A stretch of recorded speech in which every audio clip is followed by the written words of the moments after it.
வணக்கம் முருக பக்தர்களே. 28/4/2026 இன்று திருச்செந்தூர் முருகன் கோவில் ஆக்டர் விஜய் திருச்செந்தூர் முருகன் கோவிலுக்கு வந்துள்ளார். மாற்று மதத்தைச் சேர்ந்த ஆக்டர் விஜய் அவருக்கு பூரண கும்ப மரியாதை. காலையில் நடக்கக்கூடிய விஸ்வரூப தரிசனம் ராஜ மரியாதையுடன் தரிசனத்தை செய்தார். பொது தரிசனத்தில் வர்ற பக்தர்களை கோயிலுக்குள்ளேயே விடல. முதல் உள்பிரகாரம், இரண்டாம் உள்பிரகாரம் மற்றும் மூலஸ்தானம் மூணுலேயுமே பொது தரிசன ஆட்களை 5 மணிக்கே உள்ளே ஏற்றிடுவாங்க.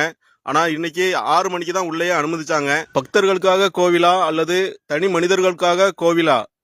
திரைசுதந்திரர்கள் காசுக்காக என்ன வேலைனாலும் பார்ப்பீங்களா கேட்குறேன்.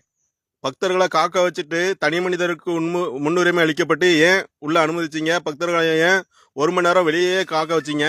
வழக்கமாக முதல் உள்பிரகாரம், இரண்டாம் உள்பிரகாரம், மூலஸ்தானம் வரைக்கும் 5 மணிக்கே பொது தரிசன பக்தர்களை உள்ள அனுமதிப்பீங்க. ஆனால் இன்னைக்கே அனுமதிக்கல.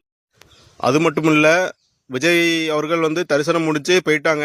போன அப்புறமும் பொது தரிசனத்தில் 3500 நபர்களுக்கு மேலே அனுப்பி விஐபி பக்தர்களை பொது தரிசனத்தில் 10 நிமிஷத்தில் தரிசனம் பண்ணுற மாதிரி அனுப்பியிருக்கீங்க. இது பொது தரிசன பக்தர்களுக்கு மிகுந்த மன உளைச்சலை ஏற்படுத்தியது. இது இந்து முன்னணி சார்பாக வன்மையாக